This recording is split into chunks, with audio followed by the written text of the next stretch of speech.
My remarks will be brief, as they should be, since I am not the person you're waiting to see and hear, and that is also as it should be. However, before I make my few remarks, I want to say something first. We are all living in trying and dangerous times. The talks tonight are intended to focus on the condition that faith communities and institutions globally are facing today by reminding everyone of what happened when racism, anti-Semitism, and attacks on religious institutions of all faiths go unchallenged.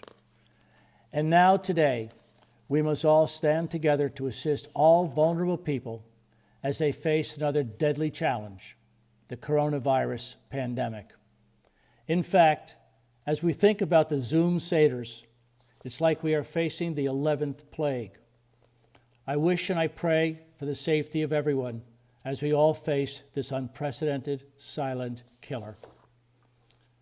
Several years ago, when our family entered into the agreement with Rutgers University to launch the center, it was only after years of work by John Farmer and the Rutgers team had validated the view that John and I shared, that only by putting boots on the ground to work with vulnerable communities and institutions to help them understand how to deal with attacks and coordinate with law enforcement could they deal with what they are facing today.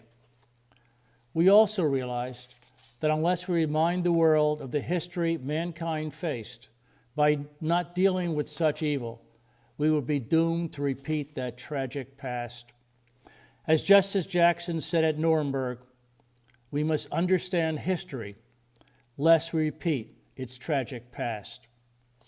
That is why one of the first actions the Rutgers Center took was to enter into partnership with the International March of the Living to remind the world of the Holocaust and the role that citizens, teachers, lawyers, judges, and police played in developing, implementing, accepting, and enforcing the laws and actions that marked the slaughter. Whenever I speak to people like this, I often hear them say that I am an alarmist, not a realist. Surely we will never face another Holocaust. In the sense that the chronicles of history bear names like Auschwitz-Birkenau, Bergen-Belsen, Dachau, Treblinka, and so many more, they are right. But the pages of tomorrow's history already bear new names of evil. Toulouse in Paris, France, Overland Park, Kansas, Brussels, Belgium, Oak Creek, Wisconsin, the National Socialist underground murders in Germany, the marches of violence in Charlottesville, Virginia, and Whitefish, Montana, the slaughter of the Rohingya sect, the burning of the black churches in Louisiana, the attacks on mosques in New Zealand and Connecticut, the horrible attack on a synagogue in Pittsburgh, and the list goes on. Communities and institutions around the globe are under attack, and saying never again, as the world said when the nightmare of the Shoah was fully exposed, is simply not enough.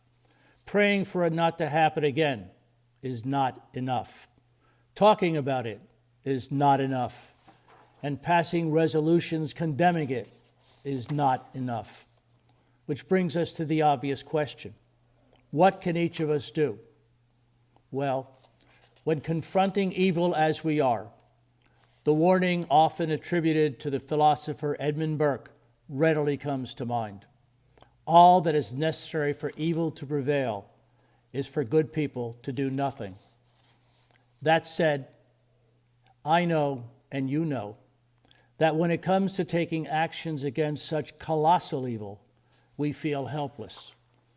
But we cannot stand with folded hands while our shtetl burns.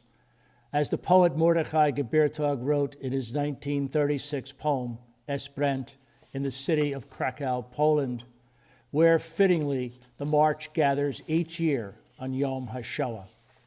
So, as we face the growing colossal evil, I think the real answer is found in another, lesser-known thought from Edmund Burke. No one has ever made a greater mistake than he who did nothing because he could only do a little. I would like to close by saying how sad I am at the passing of Ruth Mandel. As you heard from John, Ruth was truly a very special person who gave so much of herself to so many people. For the past several years, I had the opportunity to know Ruth, to work with her, and to learn from her. The opportunity has been one of the great honors of my life.